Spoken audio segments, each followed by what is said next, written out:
Nope. Hey, everybody. Welcome to #Pastor Besties. This is Melissa. And that's Nicole. And today we're talking about our call. Yeah, I mean, we've talked about our call before. Totally. I think that one of the things that I think that is important to remember about call is the fluidity of call. And sometimes your call changes, and sometimes it doesn't. And sometimes it just takes a new direction. And so today we're going to talk about call. On #Pastor Besties.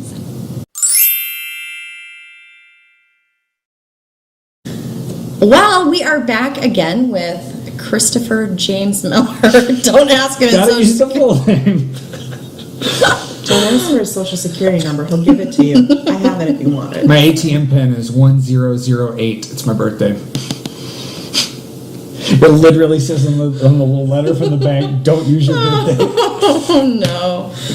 Well, you know, Chris and I have known each other since before we were called into ministry, which is kind of fun, and have sort of walked through those seasons together. Although, aren't you always called into ministry? Oh. All right, just got pastored over here by this, Called from birth. this one. Okay, that's fair. That's fair. But maybe our call into pastoral ministry. Can I say that? I hear it's like pretty fluid, so could change. Sometimes it's your understanding of your call too. I mean, I don't know if I really understand my call still. I mean, I do. Some days. Yeah. Right? Sometimes it changes. Have you ever experienced that? Like, well, Chris, why don't you start by sharing your call? Oh, yay. You know, just bust it out. It all started when I was bored. I don't know how to sum it all. Call is like a hard thing to sum up, but I think for me, I often joke with people that I was that guy in the youth group. Like I was the kid with all the Christian T-shirts and every DC You Talk guys, album, it's so true. led the drama team and read every verse out loud. accurate. Did you do like clown ministry too? No, that's not of God. I did though. Oh, I'm sorry. My name was Giggles. Oh, what? No. The We Care Clowns. I went around and taught kids like not to use drugs and alcohol. It wasn't religious. You don't use drugs and alcohol, kids. I did that in show choir. I didn't have to be a clown to do it anyway. You can do that. I'll show you pictures sometime. Clowns talking about drugs seems like it's not effective. Like, I don't. Do you have a lot of clowns that watch this? Because I feel like I'm just you're digging hate yourself a mail. hole. Let's talk about your call. Yeah. Wow, bring it back. I was that guy in the youth group, and to the point that it just felt really natural. Like I'm supposed to do this, and so went to my undergrad, studied pastoral ministry. But then had a really defining moment in my call where I got out. I was serving my first job as a youth pastor, and I always feel melodramatic when I tell this part of my story, but I was sitting in my office and I was reading a copy of Relevant magazine, and there was an article written by the lead singer Jars of Clay, who had just gone to Africa on tour. Yeah. And he writes about the poverty there. And I'll never forget reading the line that every day we lose 20,000 people due to poverty-related causes. Like, not preventable poverty-related causes. No clean water. Right. Food. And so at that moment, I was floored. And I was floored, one, because I think that number should floor everybody. But I was also floored because I'd never heard that number before. That I'd been that guy in the youth group. I studied pastoral ministry. I was working at a church, and nobody had ever brought that up. And that wrecked my call. Like, you talk about it changing, like that changed everything. And I really struggled with where I was at and ended up leaving the church.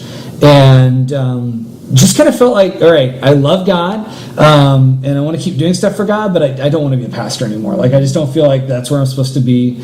But started volunteering with World Vision, Christian humanitarian organization, and felt like now I can make a difference in that thing, and fell in love with it. Ended up going on staff with World Vision, moving up to the Chicago office.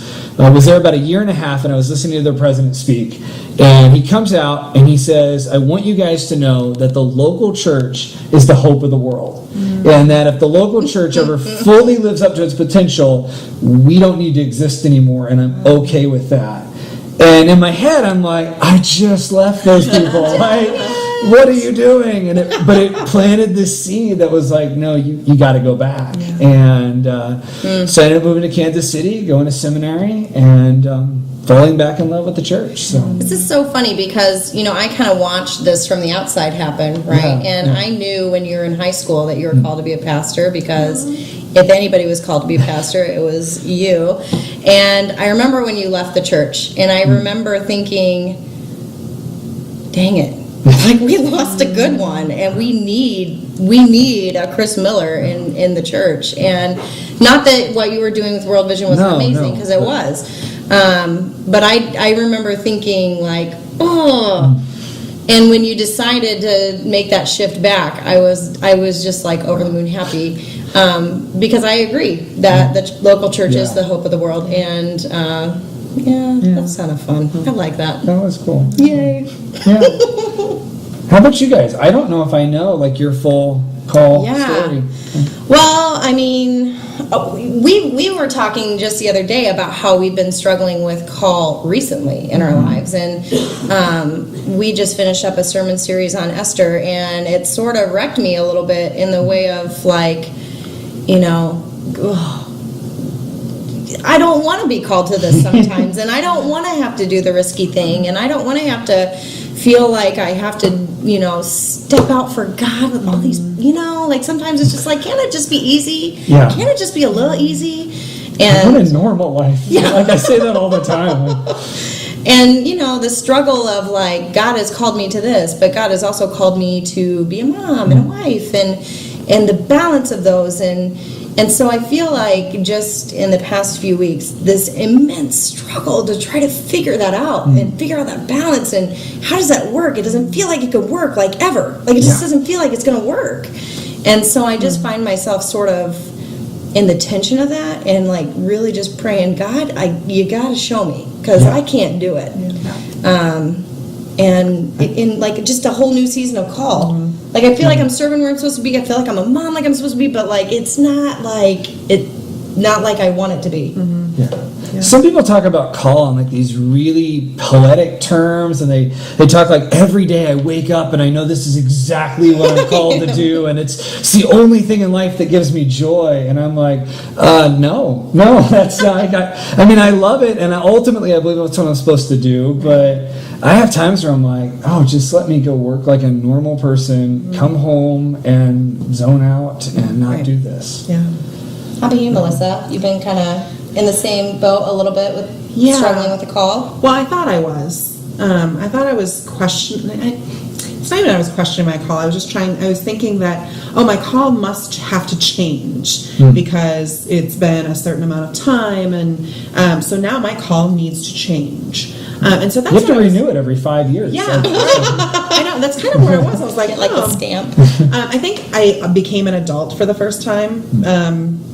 I'm no longer a young adult, and so there was like a lot of in the United Methodist world. Like, I'm an old person now. She crossed the barrier. That makes it sound like Methodists like die at 42. Like No, it's and that's the 35. tail end. Did you think I was 42? No, but you said that you're old now, and you're nowhere near. Are you saying that 42-year-olds are old? Okay. So, Sorry, guests anyway. that are watching. It's gonna be edited out, right? Yeah. No, makes us look better. Just kidding, Not what I Chris. meant. No, so I think that it was that moment, like, shouldn't something different be around the corner? And so I went on spiritual renewal, and one of the things that I wanted to think about and wrestle with was my call. And I think the thing that happened with that is I'm not wrestling with my call, and my call hasn't changed. It's still the same. It is sort of that poetic, the words that God whispered to me in my call. I have called you to be my servant, go and do my work, and I will be with you always.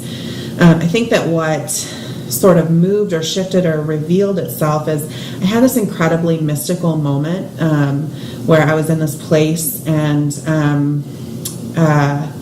just felt alive, and I just felt energy and just felt connected in ways that I can't explain, and when I try it sounds bizarre, And yet, that's Welcome to call. sometimes that's how the divine works. That's how we try and understand mystery. And I had this argument with God, like you do, where God reminded me that I don't trust God enough. And my response back was, yeah, because sometimes it hurts. And sometimes I don't want to trust you because sometimes I'm just scared. Or maybe I think I know better. And in Maybe, or we do think that we know better. I do else think feeling that. convicted? Or is it just me? I have this argument with God every once in a while. And I was standing on top of this mound and having this argument with God, or this discussion, debate. I didn't win. And Shocking. I know. And I sort of looked around, and I was in this place where there was this connection to the ancient, and God whispered and sort of shouted that your call is connected to everything that has come before you. You didn't do this on your own. You didn't start this by yourself, and you're not necessarily doing a totally new thing. I've been at work the whole time, and this is who I've called you to be, and this is where I've called you. And so it wasn't necessarily a shift or a brand new call, but a deeper understanding of who I am and where I'm called to be. And I think that sometimes those things happen in our wrestling, as we're reminded not just where we're called, but who we are, that you are a beloved child of God, and this is what I've called you to. Wow. I think sometimes our biggest mistake is that we think that once we've heard the call that we're done hearing the call, and we stop discerning where God is calling us and what He's asking us to do because we think we got to figure it out. Yeah. And it's so important to keep asking, God, am I doing what you want me to do? Am I going where you want me to go? He's called us on a journey. Like it's just like a continual journey. Yeah. Right. I think we also, as pastors especially, I don't know that we ask each other about our calls enough. Because it's sort of like, once you've been ordained, well, of course you must be called, so we don't need to talk about that anymore.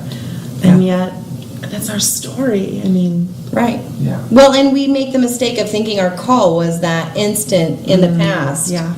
That we can point to and say, oh yeah, that was the moment. Yeah. But Yeah. what about all the journey along the way? Like, you know, if you don't ask God, am I supposed to take a left or a right here?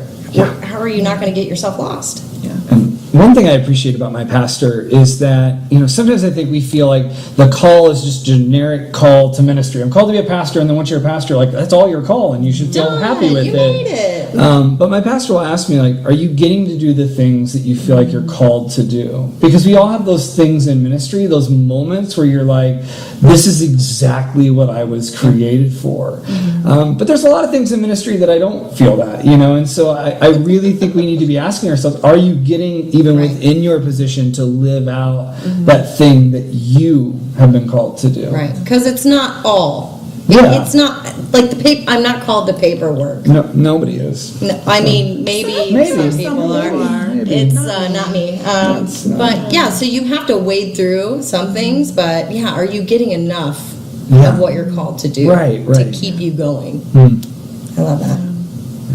Man, call. Call. That's good. Well, we want to know your call. You Yeah. know, what are you being called to? Is it something you're still trying to figure out? Is it a time in the past that you can point to?